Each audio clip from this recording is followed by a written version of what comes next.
ನಮಸ್ಕಾರ ಎಲ್ಲರಿಗೂ.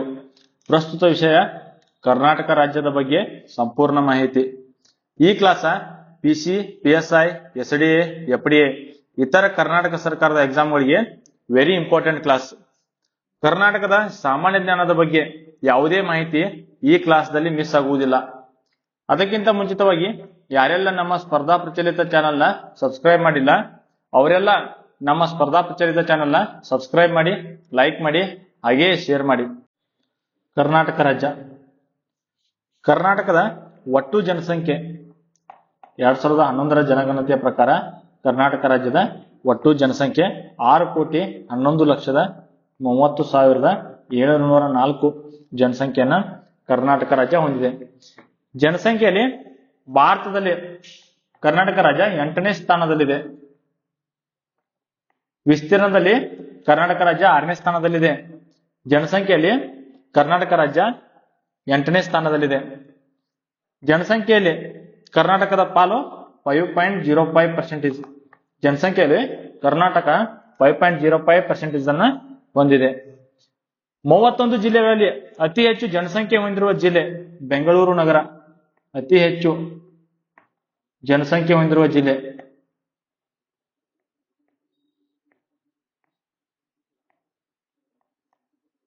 ಬೆಂಗಳೂರು ನಗರ. ಅತಿ ಕಡಿಮೆ ಜನಸಂಖ್ಯೆ ಹೊಂದಿರುವ ಜಿಲ್ಲೆ ಕೊಡಗು. ಕರ್ನಾಟಕದಲ್ಲಿರುವ ಒಟ್ಟು ಮಹಾನಗರ ಪಾಲಿಕೆಗಳು 11. ಪ್ರಸ್ತುತ ಕರ್ನಾಟಕದಲ್ಲಿ 11 ಮಹಾನಗರ ಪಾಲಿಕೆಗಳು ಇದ್ದಾವೆ. ಪ್ರಸ್ತುತ ಕರ್ನಾಟಕದ ಮಹಾನಗರ ಪಾಲಿಕೆಗಳು 11. ಅವು ಯಾವ್ಯಾವ ಅಂತ ನೋಡುವುದಾದ್ರೆ ಬೆಂಗಳೂರು ನಗರ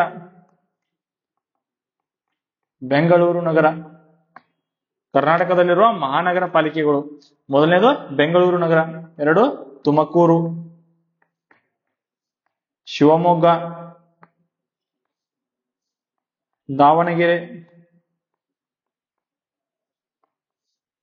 ಮೈಸೂರು, ದಕ್ಷಿಣ ಕನ್ನಡ, ಬೆಳಗಾವಿ, ಹುಬ್ಬಳ್ಳಿ ಧಾರವಾಡ,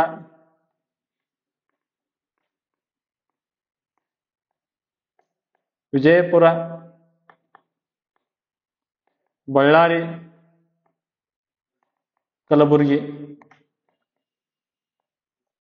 ಒಟ್ಟು 11 ಮಹಾನಗರ ಪಾಲಿಕೆಗಳು ಕರ್ನಾಟಕ ರಾಜ್ಯದಲ್ಲಿ ಕಂಡು ಬರುತ್ತವೆ. ಕರ್ನಾಟಕದಲ್ಲಿರುವ ಕಂದಾಯ ವಿಭಾಗಗಳು 4. ಕಂದಾಯ ವಿಭಾಗಗಳು 4 ಯಾವ್ಯಾವ ಅಂತ ನೋಡುವುದಾದ್ರೆ ಬೆಂಗಳೂರು ಕಂದಾಯ ವಿಭಾಗದಲ್ಲಿ 9 ಜಿಲ್ಲೆಗಳು ಕಂಡು ಬರುತ್ತವೆ. ಮೈಸೂರು ಕಂದಾಯ ವಿಭಾಗದಲ್ಲಿ 8 ಜಿಲ್ಲೆಗಳು.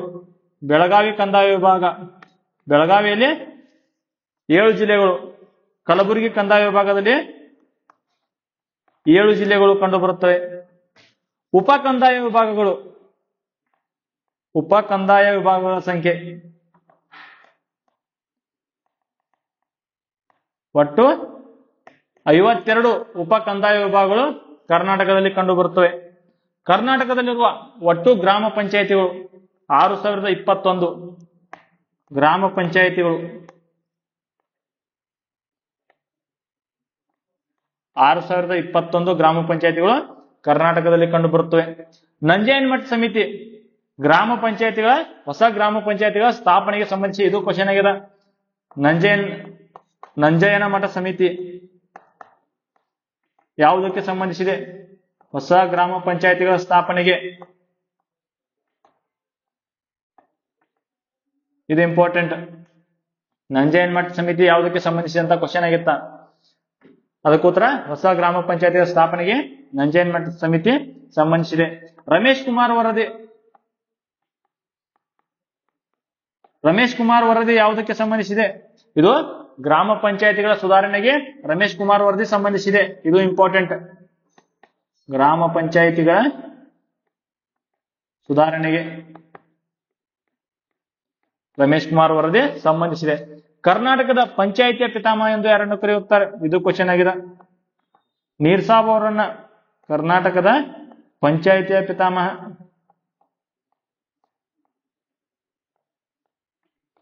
ನೀರ್ ಸಾಬ್ ಅವರು. ಇದು ಕ್ವಶನ್ ಆಗಿದೆ. ಪಂಚಾಯಿತಿ ದಿನ. ಭಾರತದಲ್ಲಿ ಪಂಚಾಯಿತಿ ದಿನವನ್ನ ಯಾವಾಗ ಆಚರಣೆ ಮಾಡಲಾಗುತ್ತದೆ? ಏಪ್ರಿಲ್ 24ರಂದು. ಪ್ರತಿ ವರ್ಷ ಏಪ್ರಿಲ್ 24ರಂದು ರಾಷ್ಟ್ರೀಯ ಪಂಚಾಯತ್ ದಿನವನ್ನು ಆಚರಣೆ ಮಾಡಲಾಗುತ್ತದೆ. ಕರ್ನಾಟಕದಲ್ಲಿರುವ ಒಟ್ಟು ತಾಲೂಕು ಪಂಚಾಯಿತಿಗಳು. ಒಟ್ಟು ತಾಲೂಕು ಪಂಚಾಯಿತಿಗಳ ಸಂಖ್ಯೆ 225. ಕರ್ನಾಟಕದಲ್ಲಿರುವ ಅನುಸೂಚಿತ ಪ್ರದೇಶಗಳು. ಇದು ಕ್ವಶನ್ ಆಗ್ಬೋದು. ಅನುಸೂಚಿತ ಪ್ರದೇಶಗಳು.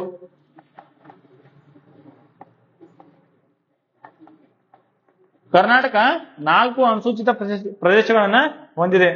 ಒಂದು ಭೀಮರಾಯನಗುಡಿ, ಯಾದಗಿರಿಯ ಭೀಮರಾಯನಗುಡಿ, ಯಾದಗಿರಿ. ಶಹಾಬಾದಿ, ವಾಡಿ ಮತ್ತು ಶಹಾಬಾದಿ. ಎರಡನೇದು ಶಹಾಬಾದಿ ಮತ್ತು ವಾಡಿ. ಮೂರನೇದು ಗೋಕಾಕ್, ಬೆಳಗಾವಿಯ ಗೋಕಾಕ್. ನಾಲ್ಕನೇದು ಚಿಕ್ಕಮಗಳೂರಿನ ಕುದುರೆಮುಖ. ಈ 4 ಅನುಸೂಚಿತ ಪ್ರದೇಶಗಳನ್ನ ಕರ್ನಾಟಕ ರಾಜ್ಯ ಹೊಂದಿದೆ. ಕರ್ನಾಟಕ ರಾಜ್ಯದ ಲಿಂಗಾನುಪಾತ 968 ಅಥವಾ 973 ಲಿಂಗಾನುಪಾತವನ್ನ ಕರ್ನಾಟಕ ರಾಜ್ಯ ಹೊಂದಿದೆ. ಅತಿ ಹೆಚ್ಚು ಲಿಂಗಾನುಪಾತ ಹೊಂದಿರುವ ಜಿಲ್ಲೆ ಉಡುಪಿ. 1093 ಲಿಂಗಾನುಪಾತವನ್ನ ಉಡುಪಿ ಜಿಲ್ಲೆ ಹೊಂದಿದೆ. ಅತಿ ಕಡಿಮೆ ಲಿಂಗಾನುಪಾತವನ್ನು ಹೊಂದಿದ ಜಿಲ್ಲೆ ಬೆಂಗಳೂರು ನಗರ.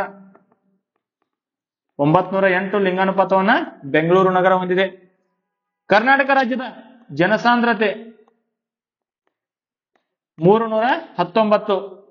ಅತಿ ಹೆಚ್ಚು ಜನಸಾಂದ್ರತೆ ಹೊಂದಿರುವ ಜಿಲ್ಲೆ ಕರ್ನಾಟಕದಲ್ಲಿ ಅತಿ ಹೆಚ್ಚು ಜನಸಾಂದ್ರತೆ ಹೊಂದಿರುವ ಜಿಲ್ಲೆ ಬೆಂಗಳೂರು ನಗರ.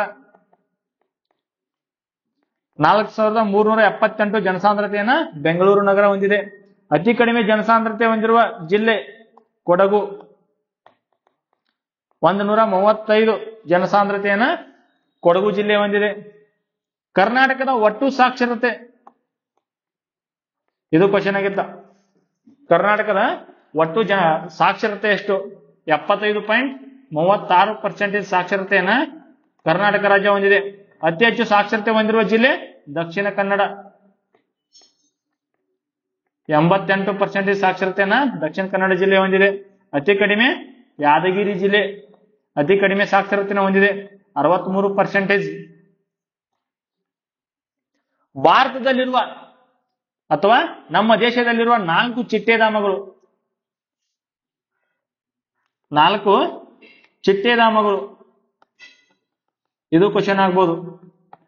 ಒಂದು ಬನ್ನೇರುಘಟ್ಟ, ಬೆಂಗಳೂರಿನ ಬನ್ನೇರುಘಟ್ಟ. ಇದು ಕರ್ನಾಟಕ ರಾಜ್ಯದಲ್ಲಿ ಕಂಡು ಬರುತ್ತದೆ. ಎರಡನೇದು ಓವಲೇಕರವಾಡಿ,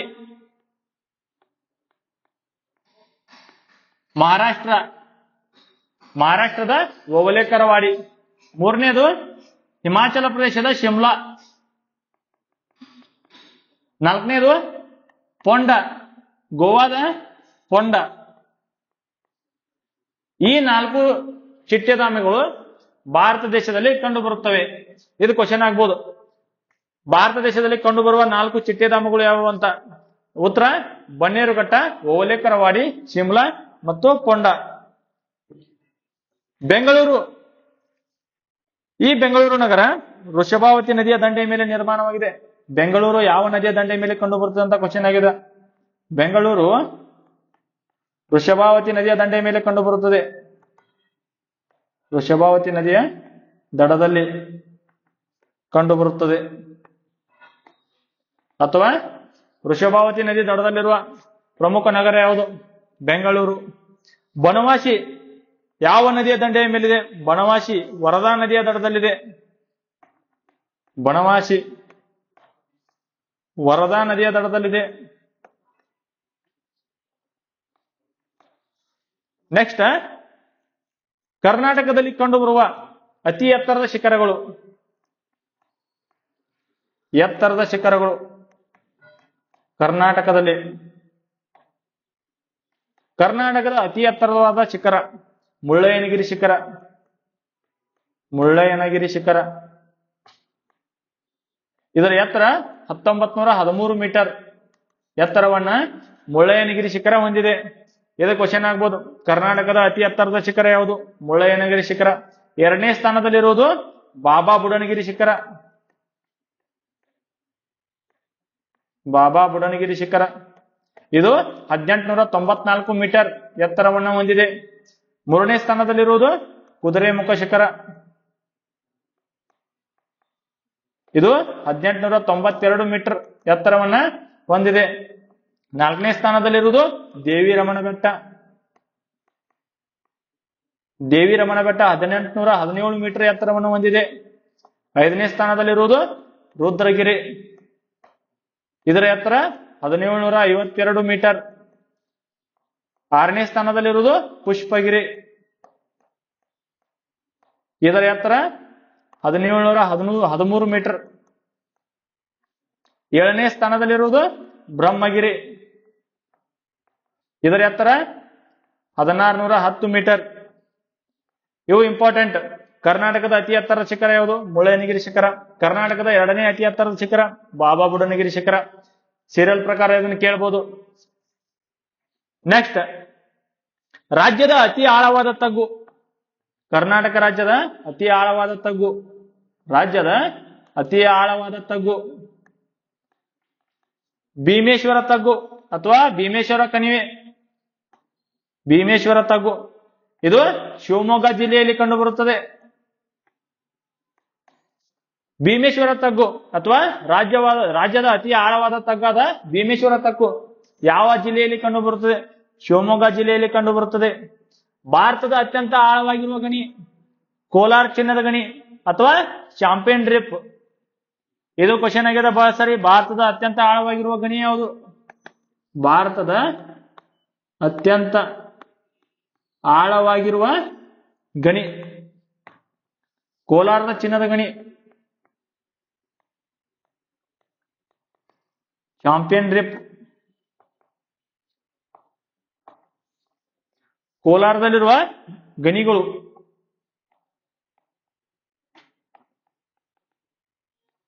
ಮೊದಲನೇ ಆಳವಾದ ಗಣಿ ಚಾಂಪಿಯನ್ ಗಣಿ.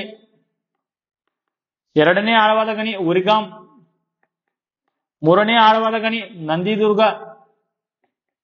ನಾಲ್ಕನೇ ಆಳವಾದ ಗಣಿ ಮೈಸೂರು. ಈ 4 ಗಣಿಗಳು ಕೋಲಾರದಲ್ಲಿ ಕಂಡುಬರುತ್ತವೆ.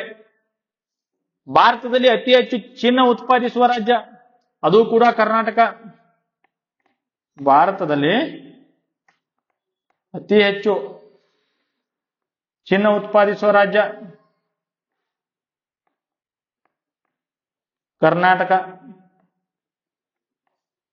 99% ಚಿನ್ನವನ್ನ ಭಾರತದಲ್ಲಿ 99% ಚಿನ್ನವನ್ನ ಕರ್ನಾಟಕ ರಾಜ್ಯ ಮಾತ್ರ ಉತ್ಪಾದಿಸುತ್ತದೆ.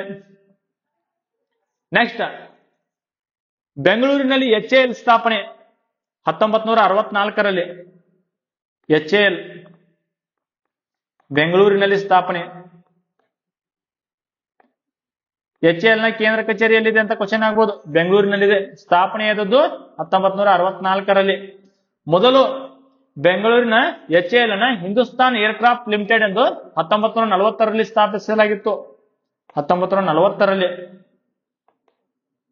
ಹಿಂದೂಸ್ತಾನ್ ಏರ್ಕ್ರಾಫ್ಟ್ ಲಿಮಿಟೆಡ್ ಎಂದು 1940ರಲ್ಲಿ ಸ್ಥಾಪಿಸಲಾಗಿತ್ತು. 1964ರಲ್ಲಿ ಹಿಂದೂಸ್ತಾನ್ ಏರೋನಾಟಿಕ್ ಲಿಮಿಟೆಡ್ ಆಗಿ ಪರಿವರ್ತನೆಯಾಗಿತ್ತು. HAL ಆಗಿ ಪರಿವರ್ತನೆ. ಈ HAL ದ ಲಾಂಗ್ ಫಾರ್ಮ್ ಕೇಳಬಹುದು. HAL Hindustan aeronautic limited. Next, ಕರ್ನಾಟಕದ ಪ್ರಾಕೃತಿಕ ಲಕ್ಷಣಗಳು. ಕರ್ನಾಟಕದ ಪ್ರಾಕೃತಿಕ ಲಕ್ಷಣಗಳು ಮೊದಲಿಗೆ ನೋಡುವುದಾದ್ರೆ ಕರ್ನಾಟಕದ ಕರಾವಳಿ. ಕರ್ನಾಟಕದ ಕರಾವಳಿ ಕರ್ನಾಟಕ ಒಟ್ಟು 320 ಕಿಲೋಮೀಟರ್ ಉದ್ದದ ಕರಾವಳಿ ತೀರವನ್ನು ಹೊಂದಿದೆ. ಕ್ವಶನ್ ಆಗ್ಬೋದು, ಕರ್ನಾಟಕದ ಕರಾವಳಿ ತೀರದ ಉದ್ದ ಎಷ್ಟು? 320 ಕಿಲೋಮೀಟರ್. ಕರ್ನಾಟಕ ರಾಜ್ಯದ ಕರಾವಳಿ ತೀರವನ್ನು ಯಾವ ಹೆಸರಿನಿಂದ ಕರೆಯುತ್ತಾರೆ? ಕೆನರಾ ತೀರ ಎಂದು ಕರ್ನಾಟಕ ರಾಜ್ಯದ ಕರಾವಳಿ ತೀರವನ್ನು ಕರೆಯುತ್ತಾರೆ. ಕರ್ನಾಟಕ ರಾಜ್ಯದ ಕರಾವಳಿಯನ್ನ ಕೆನರಾ ತೀರ ಎನ್ನುವರು.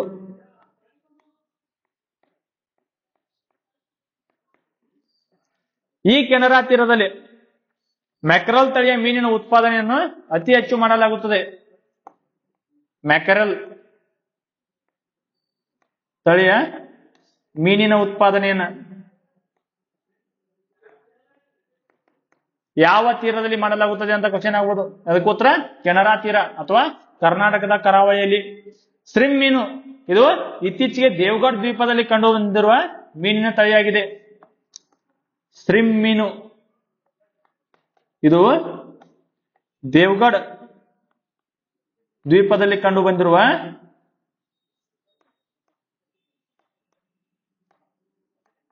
ಮೀನಿನ ತಳಿಯಾಗಿದೆ.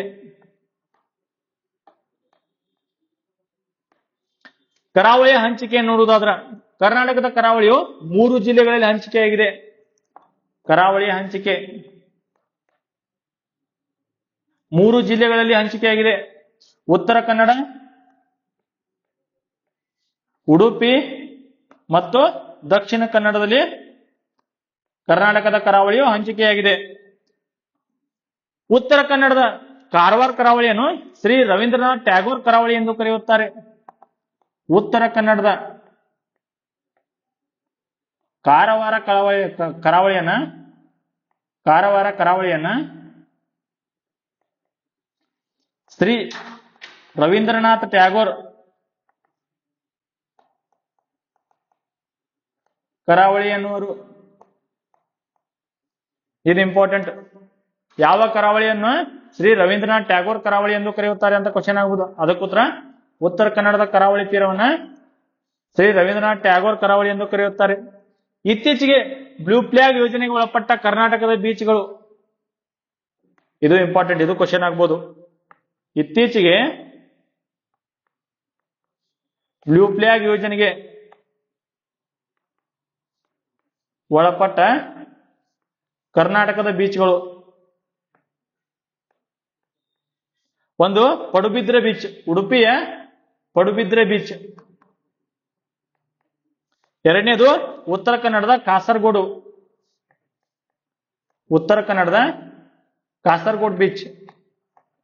ಈ 2 ಬೀಚ್ಗಳು ಇತ್ತೀಚೆಗೆ ಬ್ಲೂ ಫ್ಲಾಗ್ ಯೋಜನೆಗೆ ಒಳಪಟ್ಟ ಕರ್ನಾಟಕದ ಬೀಚ್ಗಳಾಗಿವೆ.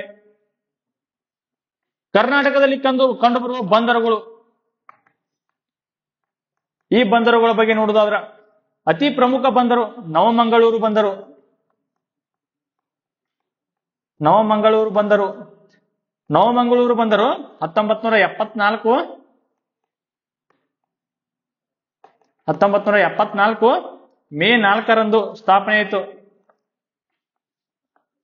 ಇದು ಕ್ವಶನ್ ಆಗಿದೆ ಒಂದ್ಸಾರಿ. ನವಮಂಗಳೂರು ಬಂದರ ಸ್ಥಾಪನೆ ಯಾವಾಗ ಆಯಿತು ಅಂತ. ಅದಕ್ಕೆ ಉತ್ತರ 1974 ಮೇ 4ರಂದ ನವಮಂಗಳೂರು ಬಂದರನ್ನ ಸ್ಥಾಪನೆ ಮಾಡಲಾಯಿತು. ಈ ಬಂದರನ್ನ ಕರ್ನಾಟಕದ ಹೆಬ್ಬಾಗಿಲು ಎಂದು ಕರೆಯಲಾಗುತ್ತದೆ. ಕರ್ನಾಟಕದ ಹೆಬ್ಬಾಗಿಲು ಅಥವಾ ಗೆಟ್ವೇ ಆಫ್ ಕರ್ನಾಟಕ ಎಂದು ಕರೆಯಲಾಗುತ್ತದೆ. ನವಮಂಗಳೂರು ಬಂದರಿನ ಮೂಲಕ ಅತಿ ಹೆಚ್ಚಿನ ಪ್ರಮಾಣದ ಗ್ರಾನೈಟ್ ಮತ್ತು ಕಾಫಿಯನ್ನು ರಫ್ತು ಮಾಡಲಾಗುತ್ತದೆ. ಅತಿ ಹೆಚ್ಚು ಪ್ರಮಾಣದ ಕಾಫಿ ಮತ್ತು ಗ್ರಾನೈಟ್ ರಫ್ತು. ಕಾಫಿಯನ್ನು ಅತಿ ಹೆಚ್ಚು ಉತ್ಪಾದನೆ ಮಾಡುವ ರಾಜ್ಯ ಕರ್ನಾಟಕ ರಾಜ್ಯ. ಅತಿ ಹೆಚ್ಚು ಪ್ರಮಾಣದ ಕಾಫಿ ಮತ್ತು ಗ್ರಾನೈಟ್ ರಫ್ತು ಮಾಡುವ ರಾಜ್ಯ ಅಥವಾ ಅತಿ ಹೆಚ್ಚು ಪ್ರಮಾಣದ ಕಾಫಿ ಮತ್ತು ಗ್ರಾನೈಟ್ ಅನ್ನು ರಫ್ತು ಮಾಡುವ ಬಂದರು ನವಮಂಗಳೂರು ಬಂದರು. ನೆಕ್ಸ್ಟ್ ಬೇಲಿಕೆರೆ ಬಂದರು. ಬೇಲಿಕೆರೆ ಬಂದರು ಈ ಬಂದರು ಉತ್ತರ ಕನ್ನಡದಲ್ಲಿ ಕಂಡುಬರುತ್ತದೆ. ಉತ್ತರ ಕನ್ನಡ ಜಿಲ್ಲೆಯಲ್ಲಿ ಬೇಲಿಕೆರೆ ಬಂದರು ಕಂಡುಬರುತ್ತದೆ. ಈ ಬೇಲಿಕೆರೆ ಬಂದರು ಬಿಂಗೆ ನದಿಯ ದಂಡೆಯ ಮೇಲಿದೆ. ಇದು ಕ್ವಶನ್ ಆಗ್ಬೋದು. ಬಿಂಗೆ ನದಿಯ ದಡದಲ್ಲಿ ಕಂಡುಬರುವ ಬಂದರು ಯಾವುದು? ಬೇಲಿಕೆರೆ ಬಂದರು. ಈ ಬಂದರಿನ ಮೂಲಕ ಮ್ಯಾಂಗ್ನೀಸ್ ಅನ್ನ ರಫ್ತು ಮಾಡಲಾಗುತ್ತದೆ. ಮ್ಯಾಂಗ್ನೀಸ್ ಅನ್ನ ರಫ್ತು ಮಾಡಲಾಗುತ್ತದೆ. ಸಾಗರಮಾಲಾ ಯೋಜನೆಗೆ ಒಳಪಟ್ಟ ಕರ್ನಾಟಕದ ಬಂದರು ಯಾವುದು? ಬೇಲಿಕೆರೆ ಬಂದರು. ನೆಕ್ಸ್ಟ್ ಭಟ್ಕಳ ಬಂದರು. ಭಟ್ಕಳ ಬಂದರು. ಈ ಬಂದರು ಶರಬಿ ನದಿಯ ದಂಡೆಯ ಮೇಲೆ ಕಂಡು ಬರುತ್ತದೆ.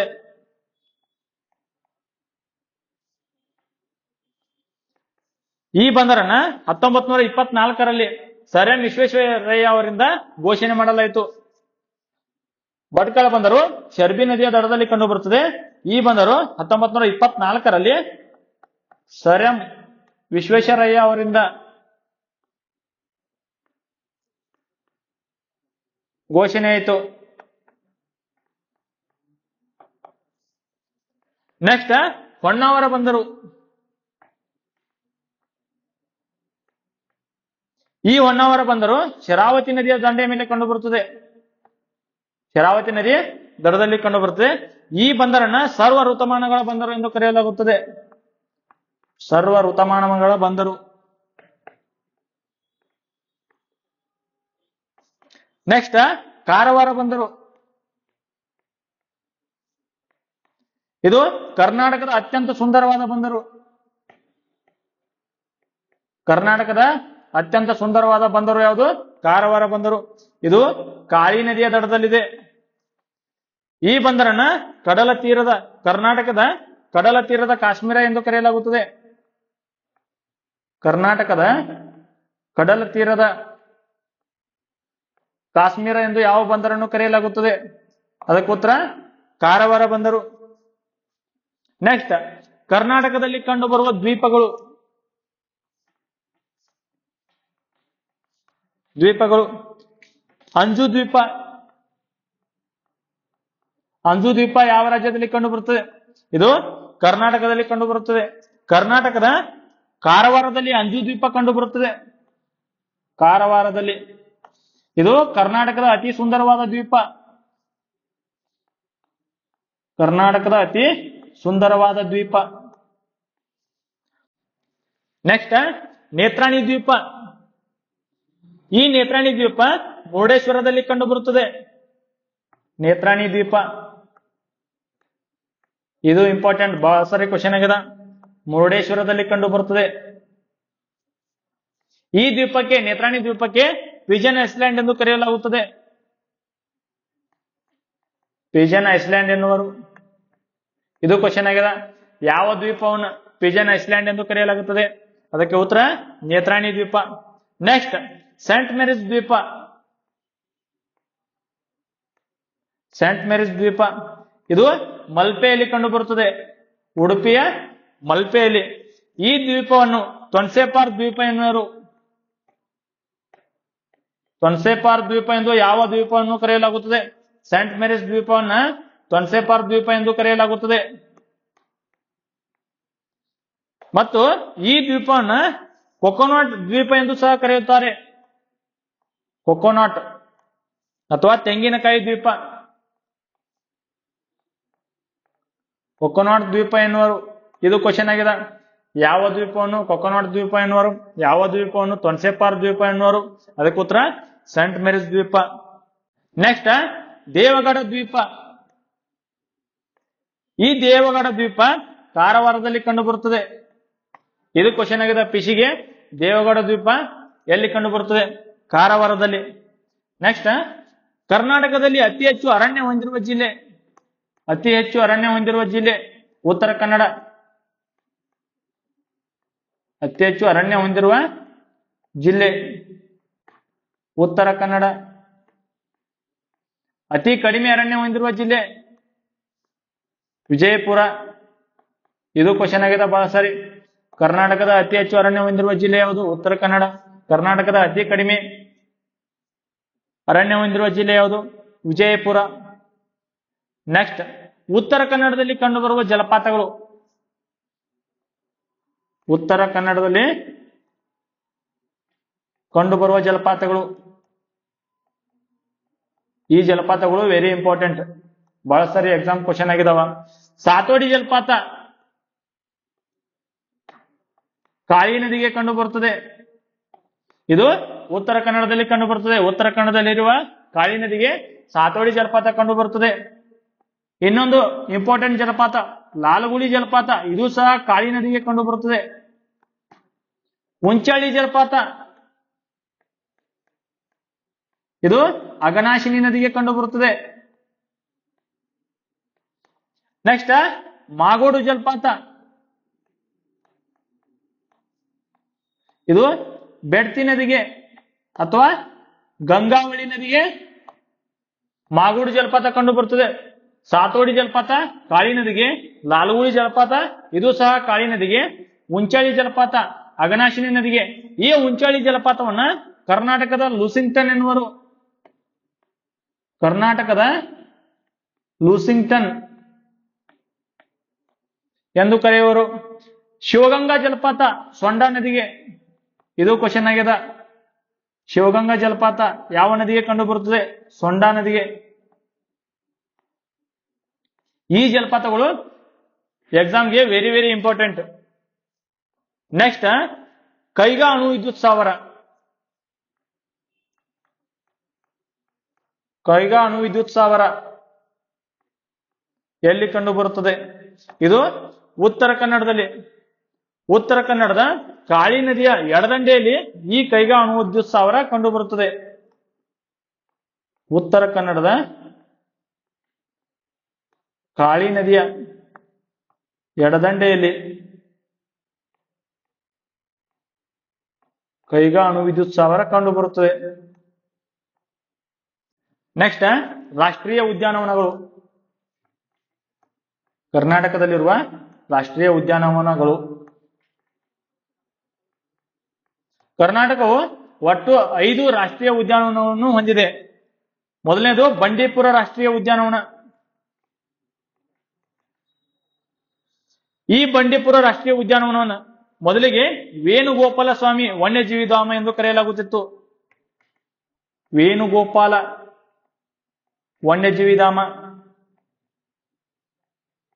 ಎಂದು ಕರೆಯಲಾಗುತ್ತಿತ್ತು. ಈ ಬಂಡೀಪುರ ರಾಷ್ಟ್ರೀಯ ಉದ್ಯಾನವನವನ್ನ 1974ರಲ್ಲಿ ಸ್ಥಾಪನೆ ಮಾಡಲಾಯಿತು.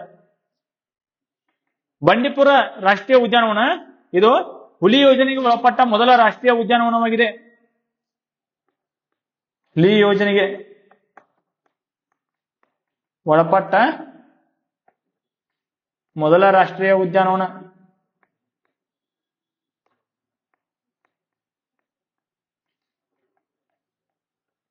ರಲ್ಲಿ ಹುಲಿ ಯೋಜನೆಗೆ ಒಳಪಟ್ಟ ಮೊದಲ ರಾಷ್ಟ್ರೀಯ ಉದ್ಯಾನವನ ಯಾವುದಂದ್ರ ಬಂಡೀಪುರ ರಾಷ್ಟ್ರೀಯ ಉದ್ಯಾನವನ. ಇದು ಕರ್ನಾಟಕದ ಅತಿ ದೊಡ್ಡ ರಾಷ್ಟ್ರೀಯ ಉದ್ಯಾನವನ. ಎಷ್ಟು ವಿಸ್ತೀರ್ಣವನ್ನು ಹೊಂದಿದೆ ಅಂದ್ರ 874 ಕಿಲೋಮೀಟರ್ ವಿಸ್ತೀರ್ಣವನ್ನ ಬಂಡೀಪುರ ರಾಷ್ಟ್ರೀಯ ಉದ್ಯಾನವನ ಹೊಂದಿದೆ.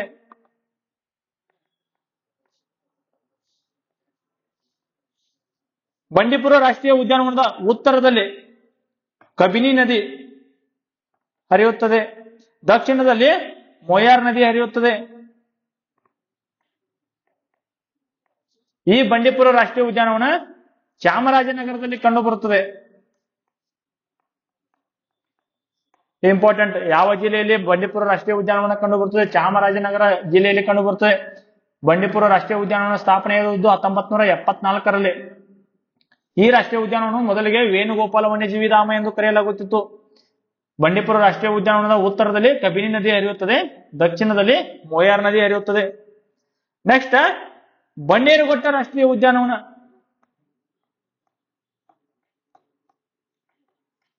ಬನ್ನೇರುಘಟ್ಟ ರಾಷ್ಟ್ರೀಯ ಉದ್ಯಾನವನ. ಈ ರಾಷ್ಟ್ರೀಯ ಉದ್ಯಾನವನವನ್ನ 1974ರಲ್ಲಿ ಸ್ಥಾಪನೆ ಮಾಡಲಾಯಿತು. ಈ ರಾಷ್ಟ್ರೀಯ ಉದ್ಯಾನವನ ಪ್ರವಾಸಕ್ಕೆ ಸೂಕ್ತವಾದ ಒಂದು ಒಳ್ಳೆಯ ರಾಷ್ಟ್ರೀಯ ಉದ್ಯಾನವನವಾಗಿದೆ. ಬಿಳಿಗಿರಿ ರಂಗನ ಬೆಟ್ಟ ಮತ್ತು ಸತ್ಯಮಂಗಲ ಅರಣ್ಯವನ್ನು ಸಂಪರ್ಕಿಸುತ್ತದೆ. ಯಾವ ರಾಷ್ಟ್ರೀಯ ಉದ್ಯಾನವನ ಬಿಳಿಗಿರಿ ರಂಗನ ಬೆಟ್ಟ ಮತ್ತು ಸತ್ಯಮಂಗಲ ಅರಣ್ಯವನ್ನು ಸಂಪರ್ಕಿಸುತ್ತದೆ? ಅದಕ್ಕೋಸ್ಕರ ಬನ್ನೇರುಘಟ್ಟ ರಾಷ್ಟ್ರೀಯ ಉದ್ಯಾನವನ. ಈ ಬನ್ನೇರುಘಟ್ಟ ರಾಷ್ಟ್ರೀಯ ಉದ್ಯಾನವನದಲ್ಲಿ 2006ರಲ್ಲಿ ಚಿಟ್ಟೆ ಪಾರ್ಕ್ ಸ್ಥಾಪನೆ ಮಾಡಲಾಯಿತು.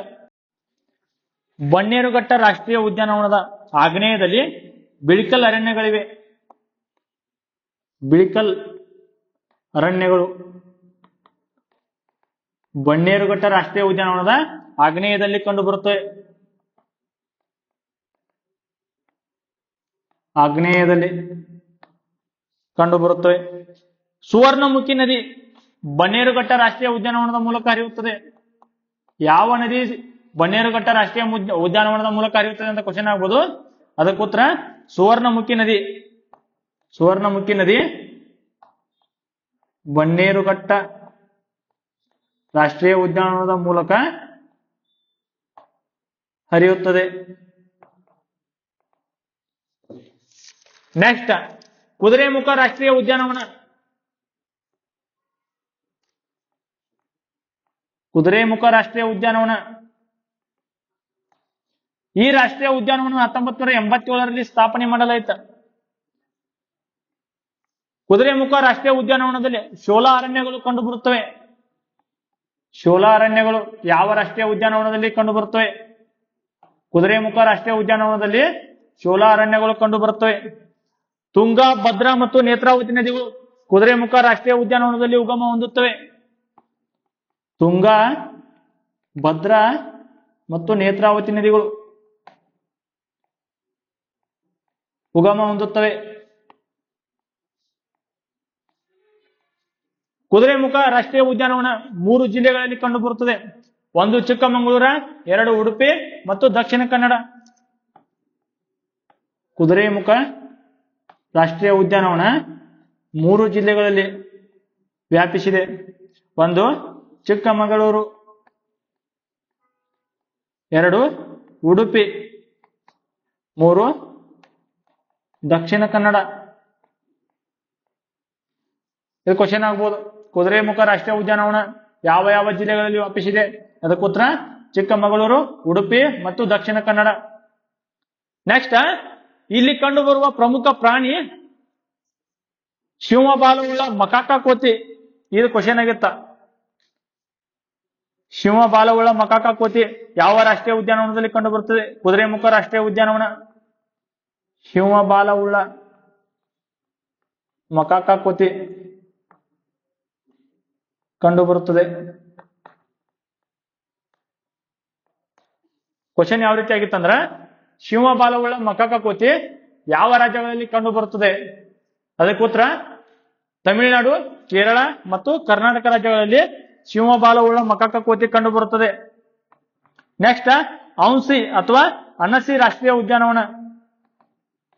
ಈ ರಾಷ್ಟ್ರೀಯ ಉದ್ಯಾನವನ ಉತ್ತರ ಕನ್ನಡ ದಾಂಡೇಲಿಯಲ್ಲಿ ಕಂಡುಬರುತ್ತದೆ. ಉತ್ತರ ಕನ್ನಡದ ದಾಂಡೇಲಿಯಲ್ಲಿ ಕಂಡುಬರುತ್ತದೆ. ಈ ರಾಷ್ಟ್ರೀಯ ಉದ್ಯಾನವನವನ್ನು 1987ರಲ್ಲಿ ಸ್ಥಾಪನೆ ಮಾಡಲಾಯಿತು. ಔನ್ಸಿ ರಾಷ್ಟ್ರೀಯ ಉದ್ಯಾನವನವನ್ನ 1987ರಲ್ಲಿ ಸ್ಥಾಪನೆ ಮಾಡಲಾಯಿತು. ಇಲ್ಲಿ ಕಂಡುಬರುವ ಪ್ರಮುಖ ಪ್ರಾಣಿ ಬ್ಲ್ಯಾಕ್ ಪ್ಯಾಂಥರ್. ಪ್ರಮುಖ ಪ್ರಾಣಿ ಬ್ಲ್ಯಾಕ್ ಪ್ಯಾಂಥರ್. ನಾಗರಹೊಳೆ ರಾಷ್ಟ್ರೀಯ ಉದ್ಯಾನವನ.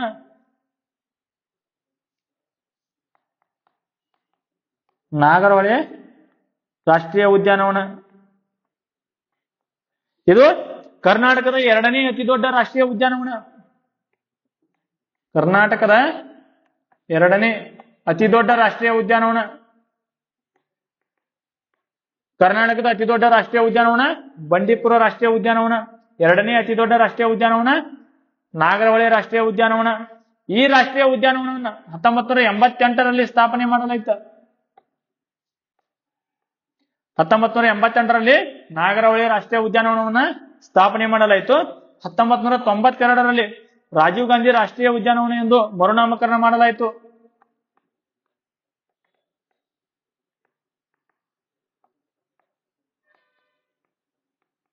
ಯಾವ ರಾಷ್ಟ್ರೀಯ ಉದ್ಯಾನವನವನ್ನು ರಾಜೀವ್ ಗಾಂಧಿ ರಾಷ್ಟ್ರೀಯ ಉದ್ಯಾನವನ ಎಂದು ಮರುನಾಮಕರಣ ಮಾಡಲಾಗಿದೆ? ಅದಕ್ಕೆ ಉತ್ತರ ನಾಗರಹೊಳೆ ರಾಷ್ಟ್ರೀಯ ಉದ್ಯಾನವನ. ನೆಕ್ಸ್ಟ್ ಹುಲಿ ಸಂರಕ್ಷಣಾ ತಾಣಗಳು. ಕರ್ನಾಟಕದಲ್ಲಿರುವ ಹುಲಿ ಸಂರಕ್ಷಣಾ ತಾಣಗಳು. ಕರ್ನಾಟಕವು ಒಟ್ಟು 5 ಹುಲಿ ಸಂರಕ್ಷಣಾ ತಾಣಗಳನ್ನು ಹೊಂದಿದೆ. 1 ಬಂಡೀಪುರ ಹುಲಿ ಸಂರಕ್ಷಣಾ ತಾಣ 1973ರಲ್ಲಿ ಸ್ಥಾಪನೆ. 2 ಭದ್ರಾ ಹುಲಿ ಸಂರಕ್ಷಣಾ ಸ್ಥಾನ, ಇದು 1998ರಲ್ಲಿ ಸ್ಥಾಪನೆ. 3 ನಾಗರಹೊಳಿ ಹುಲಿ ಸಂರಕ್ಷಣಾ ತಾಣ, ನಾಗರಹೊಳಿ ಹುಲಿ ಸಂರಕ್ಷಣಾ ತಾಣ 2000ರಲ್ಲಿ ಸ್ಥಾಪನೆ. 4 ದಾಂಡೇಲಿ ಅಥವಾ ಕಾಳಿ ಹುಲಿ ಸಂರಕ್ಷಣಾ ತಾಣ 2006ರಲ್ಲಿ ಸ್ಥಾಪನೆ. 5 ಬಿಳಿಗಿರಿ ರಂಗನಾಥ ಬೆಟ್ಟ ಹುಲಿ ಸಂರಕ್ಷಣಾ ತಾಣ 2011ರಲ್ಲಿ ಸ್ಥಾಪನೆ. ಬಿಳಿಗಿರಿ ರಂಗನಾಥ ಬೆಟ್ಟ ಅಥವಾ BRT ಹುಲಿ ಸಂರಕ್ಷಣಾ ಸ್ಥಾನ 2011ರಲ್ಲಿ ಸ್ಥಾಪನೆ. ನೆಕ್ಸ್ಟ್ ಕರ್ನಾಟಕದಲ್ಲಿರುವ ಪಕ್ಷಿಧಾಮಗಳು. ಕರ್ನಾಟಕದಲ್ಲಿ ಪ್ರಮುಖವಾಗಿ 5 ಪಕ್ಷಿಧಾಮಗಳು ಕಂಡು ಬರುತ್ತವೆ. ಮೊದಲನೇದು ರಂಗನತಿಟ್ಟು ಪಕ್ಷಿಧಾಮ. ರಂಗನತಿಟ್ಟು ಪಕ್ಷಿಧಾಮ ಇದು ಮಂಡ್ಯದಲ್ಲಿ ಕಂಡು ಬರುತ್ತದೆ. ಮಂಡ್ಯದಲ್ಲಿ ರಂಗನತಿಟ್ಟು ಪಕ್ಷಿಧಾಮ ಕಂಡು ಬರುತ್ತದೆ. ಇದು ಕರ್ನಾಟಕದ ಪ್ರಥಮ ಪಕ್ಷಿಧಾಮ.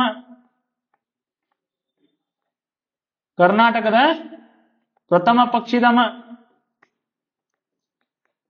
ರಂಗನತಿಟ್ಟು ಪಕ್ಷಿಧಾಮವನ್ನ ಪಕ್ಷಿಗಳ ಕಾಶಿ ಎಂದು ಕರೆದವರು ಪಕ್ಷಿ ಪ್ರೇಮಿ ಸಲೀಂ ಅಲಿ ಅವರು. ಪಕ್ಷಿಗಳ ಕಾಶಿ ಎಂದು ಕರೆದವರು ಸಲೀಂ ಅಲಿ. ಪಕ್ಷಿ ಪ್ರೇಮಿ ಸಲೀಂ ಅಲಿ ಅವರು ಯಾವ ಪಕ್ಷಿಧಾಮವನ್ನ ಪಕ್ಷಿಗಳ ಕಾಶಿ ಎಂದು ಕರೆದರು? ಅದಕ್ಕೆ ಉತ್ತರ ರಂಗನತಿಟ್ಟು ಪಕ್ಷಿಧಾಮ. ನೆಕ್ಸ್ಟ್ ಘಟಪ್ರಭಾ. ಘಟಪ್ರಭಾ ಪಕ್ಷಿಧಾಮ ಇದು ಬೆಳಗಾವಿ ಜಿಲ್ಲೆಯಲ್ಲಿ ಕಂಡು ಬರುತ್ತದೆ. ಬೆಳಗಾವಿಯ ಗೋಕಾಕ್ದಲ್ಲಿ 1974ರಲ್ಲಿ ಘಟಪ್ರಭಾ ಪಕ್ಷಿಧಾಮವನ್ನು ಸ್ಥಾಪನೆ ಮಾಡಲಾಯಿತು. ಗುಡವಿ ಪಕ್ಷಿಧಾಮ. ಗುಡವಿ ಪಕ್ಷಿಧಾಮ ಇದು ಶಿವಮೊಗ್ಗ ಜಿಲ್ಲೆಯಲ್ಲಿ ಕಂಡು ಬರುತ್ತದೆ. ಗುಡವಿ ಪಕ್ಷಿಧಾಮವನ್ನ 1989ರಲ್ಲಿ ಸ್ಥಾಪನೆ ಮಾಡಲಾಯಿತು. ಗಿಳಿ ಮತ್ತು ನವಿಲುಗಳು ಪ್ರಮುಖವಾಗಿ ಗುಡವಿ ಪಕ್ಷಿಧಾಮದಲ್ಲಿ ಕಂಡು ಬರುತ್ತವೆ. ನೆಕ್ಸ್ಟ್ ಮಂಡಗದ್ದೆ ಪಕ್ಷಿಧಾಮ. ಇದು ಕೂಡ ಶಿವಮೊಗ್ಗದಲ್ಲಿ ಕಂಡು ಬರುತ್ತದೆ. ಗುಡವಿ ಮತ್ತು ಮಂಡಗದ್ದೆ ಪಕ್ಷಿಧಾಮಗಳು ಯಾವ ಜಿಲ್ಲೆಯಲ್ಲಿ ಕಂಡು ಬರುತ್ತವೆ? ಶಿವಮೊಗ್ಗ ಜಿಲ್ಲೆಯಲ್ಲಿ. ಗುಡವಿ ಪಕ್ಷಿಧಾಮವನ್ನ 1989ರಲ್ಲಿ ಸ್ಥಾಪನೆ ಮಾಡಲಾಯಿತು. ಮಂಡಗದ್ದೆ ಪಕ್ಷಿಧಾಮವನ್ನ 1991ರಲ್ಲಿ ಸ್ಥಾಪನೆ.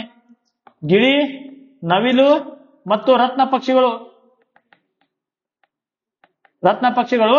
ಮಂಡಗದ್ದೆ ಪಕ್ಷಿಧಾಮದಲ್ಲಿ ಕಂಡು ಬರುತ್ತವೆ. ನೆಕ್ಸ್ಟ್ ಅತ್ತಿವೇರಿ ಪಕ್ಷಿಧಾಮ.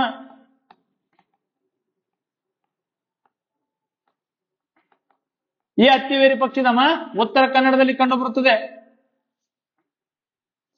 ಅತ್ತಿವೇರಿ ಪಕ್ಷಿಧಾಮವನ್ನ 2005ರಲ್ಲಿ ಸ್ಥಾಪನೆ ಮಾಡಲಾಯಿತು. ಅತ್ತಿವೇರಿ ಪಕ್ಷಿಧಾಮದಲ್ಲಿ ಕಂಡುಬರುವ ಪ್ರಮುಖ ಪಕ್ಷಿ ಸಮುದ್ರ ಕೊಕ್ಕರೆ. ಸಮುದ್ರ ಕೊಕ್ಕರೆಗಳು ಅತ್ತಿವೇರಿ ಪಕ್ಷಿಧಾಮದಲ್ಲಿ ಪ್ರಮುಖವಾಗಿ ಕಂಡುಬರುತ್ತವೆ. ಕರ್ನಾಟಕದಲ್ಲಿ ನದಿ ದಡದಲ್ಲಿರುವ ಪ್ರಮುಖ ನಗರಗಳು. ನದಿ ದಡದ ಪ್ರಮುಖ ನಗರಗಳು. ನಗರ ನದಿ ಬೆಂಗಳೂರು ವೃಷಭಾವತಿ ನದಿ ದಡದಲ್ಲಿ ಕಂಡುಬರುತ್ತದೆ. ವೃಷಭಾವತಿ ಅಥವಾ ಅರ್ಕಾವತಿ ನದಿ ದಡದಲ್ಲಿ ಬೆಂಗಳೂರು ನಗರ ಕಂಡುಬರುತ್ತದೆ. ಧರ್ಮಸ್ಥಳ.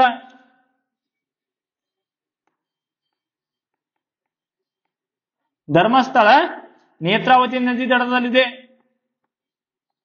ಧರ್ಮಸ್ಥಳ ಯಾವ ನದಿ ದಡದಲ್ಲಿ ಕಂಡು ಬರುತ್ತದೆ? ನೇತ್ರಾವತಿ ನದಿ ದಡದಲ್ಲಿ ಧರ್ಮಸ್ಥಳ ಕಂಡು ಬರುತ್ತದೆ. ಶೃಂಗೇರಿ ತುಂಗಾ ನದಿ ದಡದಲ್ಲಿದೆ. ಶಿವಮೊಗ್ಗ ಇದು ಕೂಡ ತುಂಗಾ ನದಿ ದಡದಲ್ಲಿದೆ. ಉಡುಪಿ ಸ್ವರ್ಣ ನದಿಯ ದಡದಲ್ಲಿದೆ. ನೆಕ್ಸ್ಟ್ ಬೇಲಿಕೇರಿ